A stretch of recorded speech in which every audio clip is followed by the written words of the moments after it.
Welcome to Angel Institute Season 2. I'm author Erica Penrod with my friend Lucy McConnell.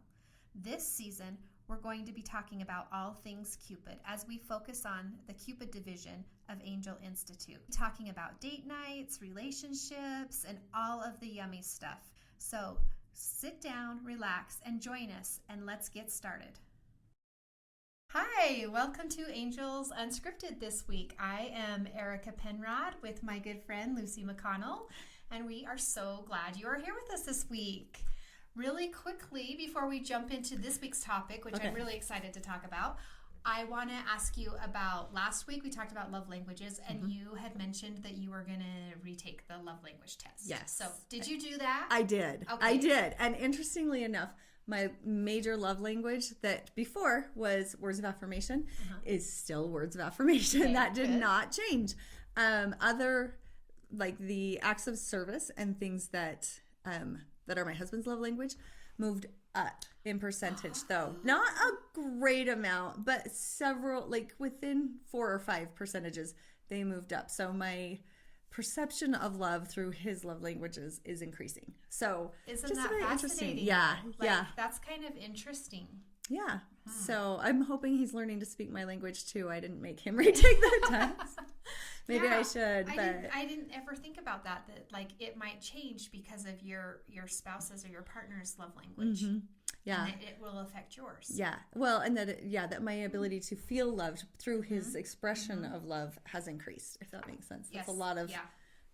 That's a lot of roundabout, like, but yeah. Yeah. So, well, that cool. is so cool. So yeah. yes, I did, and I highly recommend people take that quiz and figure It's it out. been fun to like think about love languages this last couple weeks and just be aware of it as I'm like interacting with my family and friends. And Oh yeah. It's been so fun to kind of like, oh yeah, that's yours. That's Yeah. You know, so Yeah, well, and then such a when good skill. you're like aware of how people are accepting and feeling love, you kind of just start to see like patterns in people, and you start to see things, and I recognized in a conversation that I was having last night, I was like, oh, you're upset because you're not feeling love from that person, and it was a parent-child situation, and I thought, oh, as the parent wasn't feeling loved from the teenage child, which it's like, I don't know, like, is that even something we can expect as parents to feel like that they are prioritizing? Does your teenager show love to you? Please leave us a comment and let us know how you taught them to do that. Let the world know, because the world needs to know. And I'm not saying that my teenagers are fabulous. I love teenagers. I know, my favorite too. So I'm not down on teenagers in any way, but it's like they're at a different stage of life. They're prioritizing getting into college and things like that. And friends are a big part of their life and things like that. So it's just a different level, priority and things. So, but anyway, it was a really interesting. So I was like, but it was helpful because I was like, oh, well, that child is not speaking your love language because they're spending so much time with friends. And you're feeling unloved, and like, oh, so anyway, we brainstormed ideas that they could spend more time with that child, and strengthen those bonds. So cool. it was fun. So it was like actual put to the practice. If our podcast helped anyone, it helped you, right? Right. I know. See, this stuff is totally applicable, guys. It's just for us, right? No. That's why we're talking about all this. Okay, so today's topic is opposites attract. Yeah. And so this is like one of my most favorite tropes to write about because, I mean, you've got the conflict, you've got the chemistry, you've got the like, oh no, they shouldn't be together. And it's a fun thing to write about. But as you have been like, we both have taken some time to read up on this a little bit. What have you found about it? So the first thing that I found was that I looked into why. Why are people attracted to their opposites? What is the deal? And a lot of it is novelty. Right. It's something new. It's something different. It's something exciting. Oh, it's so exciting. Yeah. It's like, let's say that you started dating some guy that does rock climbing, and all of a sudden you're rock climbing with him and stuff, and you're like, this is so exciting, but it's not your norm. You're like a bookworm. Yada yada. Once that excitement goes away, you do not want to get back out and rock climb. So anyway, it talked about the initial like thrill. Like, I think there's a lot of chemistry when there's like, and physical attraction. That's when the other thing is that opposites have really strong physical attraction right out of the gate. And, yeah. And so that was the two things that I came up with. How about you? What did you find in your research? Well, just going along with that, then it says like, or what I read, it talked about how that initial or chemistry is great, but it can cause problems. Like it might not be enough to sustain a really healthy relationship. Yeah. But I think as authors, like when I use opposites attract, I always want my characters to, like their relationship makes the other person better or brings out the best in the other person. Yeah. So if I can show that through opposites attract, like how, in my first book, he's a bookstore owner, Ethan is, and in my Cupid book, and she's like an artist, and so he's very organized, very this way, and she's coming in, she's got paint everywhere, and he's freaking out. So that was really fun to play on. Yeah. But this is saying like, how are those two going to live together? Yes, that's like a good question. It's going to present a lot more challenges in your relationship, which I don't think it's not possible to have a great relationship with someone.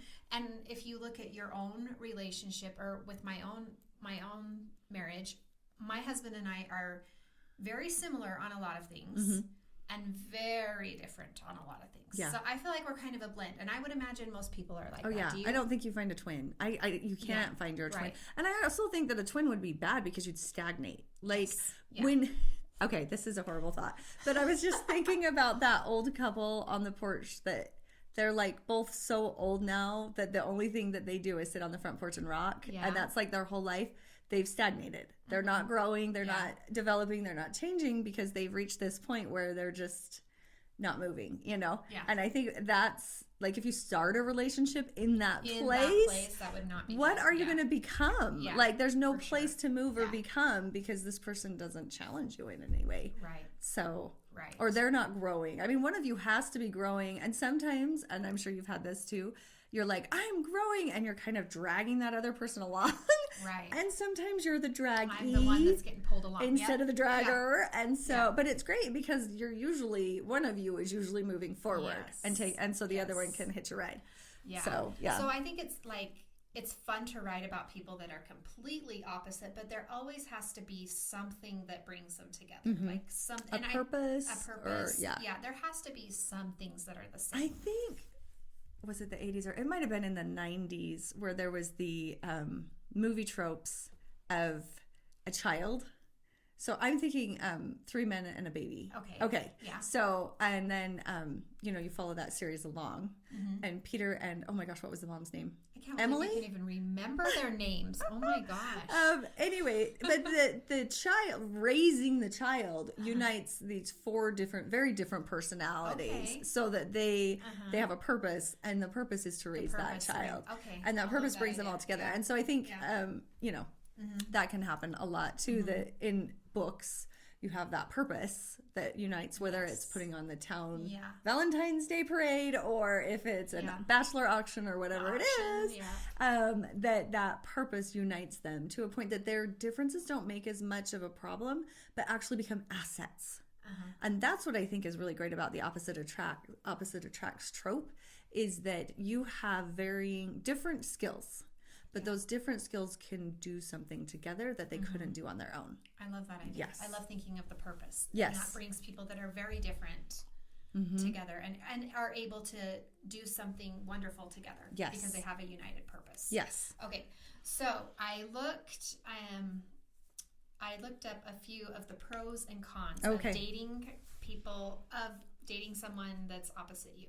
Okay. So, I'm trying to think, like, I'm sitting here going, what would my opposite be? Like, in what way are they opposite too? Like, those are good questions because, like, I mean, I'm a country girl, grew up, my grandpa's a dairy farmer, and so I'm trying to think, would the opposite be like a city guy? Would that be my opposite? Or because I am driven and career oriented and things, would my opposite be somebody who was not that? Like are we, like, which area? I guess there's lots of different areas that you could have an opposite in, and like your book where it's organization versus disorganization and creativity. So anyway, I mean, there's right lots off of different the top ways. of my head, when you're like, I don't even know what mine would be. Oh, I know what mine would be. What would yours be? Like, if he was messy, if my spouse was messy, that would present a challenge for me. Yes. I because, you know, in my other life, I am a professional organizer, and that's just something that I was just born with as a child. I just love tidy spaces, and I love the peace that comes through that. And I don't know, I am so blessed in the fact that my husband is not messy. He's not he's not as tidy as I am. Right. Well, but you're like a superhuman tidy. He's he's tidy. She has a cape. She irons it and then folds it precisely so that it's an exact 2 by 2 square. Ironing, because my husband is very particular about his ironing. Okay, so he irons her super cape and folds it precisely but and stores it correctly. I don't ever pick up after him. Like he's tidy.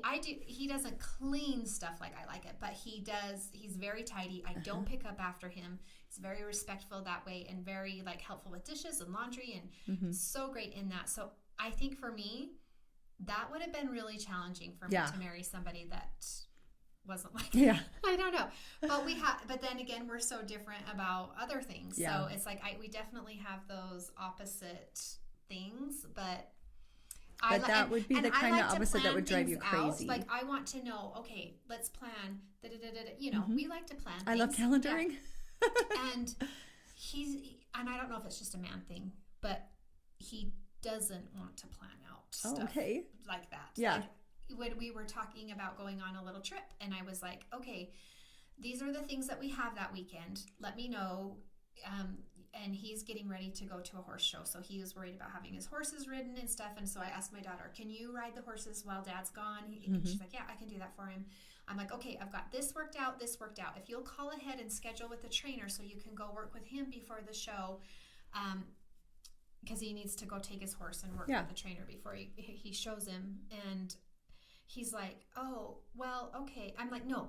Look at your calendar now. Write down when you're going to call it. Find out when you're, like, I was like, no, if you schedule now, you'll be able to work this out, and we can go, and you can get everything done. Yeah. But his mind, he's like, I'm not in that mental space right now. We're not that weak. Like, what are you talking about? Yeah. So those things. But then you wait for that week, and the trainer may be full, and so you're not going to get in, and then you cause more stress. See, we see this. I know what you're talking about. It's so funny, because that's, I was just watching one of my favorite decorating shows on TV.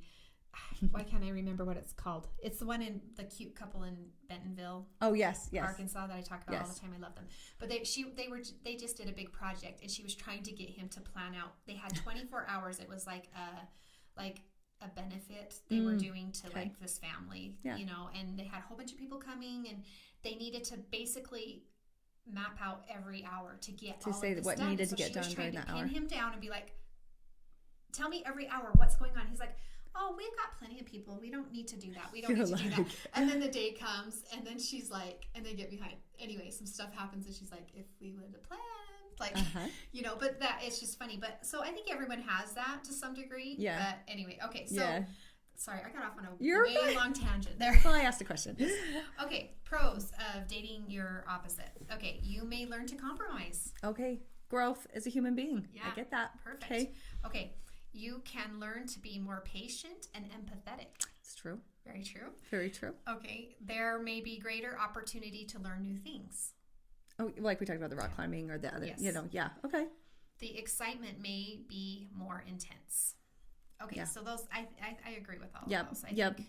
But also, those are definite benefits of dating your opposite. I love relationships that I think we all kind of gravitate towards somebody that helps us become our best version of ourselves. I hope so. Okay, the cons might not be sustainable long term if excitement wears off. That's true. Yeah, the honeymoon phase of dating. Yeah. Well, and even like, I think there's like a 3-month when they always talk about the 3-month when the masks come off kind of a thing, and that's when you start seeing the real person. Yeah. I think that's the 3 months when you're like, hey, the excitement of this and the novelty. Yeah, I get it. So if that might be a little bit more challenging if you are so opposite in a lot of things. Okay, more potential for disagreements. Yeah. Oh, yeah. Okay, I get that. Requires better and more frequent communication. I also think that's a con, or I mean a pro. Oh, I know. Because if you can become better at communication, like it may force you to have to communicate better. Yes. Yeah. Okay, and the last one says, you may find you both have widely differing lifestyles and goals. Which, that I guess... well, okay, so let's throw out the princess and the commoner. Okay. Obviously, two opposites, right? So one of them is going to have to give up their life, like as they know it, right, to live like the other one. Like that's a thing. And well, so I would choose the castle. I know, right? Like I'm just throwing that out there. I'd probably go with the castle. I would. Yeah. I'd be like, look, if you're not willing to move into my castle, we're not meant to be. So yeah. So I mean, I was just thinking, or the rock star and the whoever, like that rock star's business is their lifestyle. And so if you're not willing to live that lifestyle, you're not going to make it. Like you're just not. So it's just an interesting, I think there's like when it's talking about compromise. Yeah, but it's usually, I think, heavy on one person in the beginning. Yes. So the other person has to recognize that. And then, I don't want to say compensate, but like also give so very much. Yeah. As you're saying that, I'm just reading on a couple other things. It says, other ways you may benefit for a while. For a while. I'm like, that threw me for a second. From being with your opposite include their strengths complement your weaknesses and vice versa. You'll get more comfortable with compromise. You'll teach each other new things. You'll stretch your understandings and empathy muscles. Okay. I actually like that one. Yeah. Yeah. You'll keep the passion alive more easily. You'll find more balance. You'll increase your tolerance level. You'll gain more patience. Okay, so all of that sounds pretty good to me. Like good things for you and your development as a human being. Exactly. Yeah, so I agree. Maybe we're not so far off loving this trope. I know. I don't know. Well, let us know. What do you guys think? Do you think opposites attract is a viable trope that has lasting power in a relationship, or is it something that fizzles out early on? Have you married your opposite, or did you marry somebody who's more like you, and how did that play out in your relationship? Yeah. So let us know. Leave us a comment. Maybe we're going to have to write a book about... I don't know. What if you wrote a book about two people that are identical? Like, so much alike. That they finish each other's sentences? That it might cause problems. I don't know. Because like you're saying, like if you married somebody that was so much like you, that would present its own challenges. It's boredom. I think you get hit boredom really fast in that. You have to have some variation between you. Yeah. I like the idea of someone. Anyway, so yeah, it sounds great. Like, it sounds fabulous to marry. Like, I have sometimes thought, man, it would be great to have somebody that does the same things I do, like writes books and does all this kind of stuff, and would love to be my first editor and my first eyes on every book, and then, we could, what a tag team we'd be. But then I kind of think that when my batteries need to be recharged, it's not in my office in front of my computer, and so my husband being very an outdoorsy guy, it's like we go spend some quality time together, and I can shut down the brain and stimulate another part of the brain, and so there's definitely benefits there. So after all of this, I'm kind of still pretty pro opposites attract. I know, me too. I think it's fabulous for people, especially for our characters. I loved writing about that in my first book, so that was fun. But anyway, what's your trope for my Cupid one? Yes. I'm like, okay, wait, now I have to think for a second, because we had started writing another book, and so I'm like, okay, I have to go back to the Cupid one. No, it's fine. It's Axel. And speaking of children bringing two people together, it's actually the older brother's best friend trope is what it is. And so, and Axel is babysitting his 3-year-old niece for 10 days while his brother and sister-in-law go on a cruise. And so he's a firefighter, but he took all 10 days off. He arranged it so he could just be there for her. About 3 days in, he's a lost guy. Like, he's so overwhelmed by this 3-year-old. And he goes to call the daycare because his sister-in-law was like, here's the number. If you need a break, she can go to this daycare for a couple hours, yada, yada, kind of thing. He's like, I won't need it. He goes to call, and the angel tweaks the phone, and he ends up calling the main character, the main female character, love and interest. she's like, obviously she knows him, she Yeah. grew up with him, and she's just kind of laughing. She's like, I'll be there in like 3 minutes, like, Oh, and she cute. comes in and rescues him. Yeah. He's this big firefighter, and she totally rescues him From the 3-year-old. From the 3-year-old. So yeah, I love from that. his I can't 3-year-old. wait. I'm excited. We're coming up. Is it next week that We start releasing. We start releasing these Cupid books. Yeah, and they're up for pre-order now. So we'll be talking the next 3 weeks about the 3 books. Yeah, And so that's yeah. going to be really fun to get into. I just really love love this talking about Cupid this. stuff. It's so fun. Oh, I've had so much mayhem with it. Like, Yeah, it's so good. yeah. Yeah. So Okay, well, yeah. we're excited for next week, and thank you so much for joining us, and we hope you have a fantastic week. If you have any comments or anything you'd like to share with us about your opposite, let us know, and we will see you next week. bye.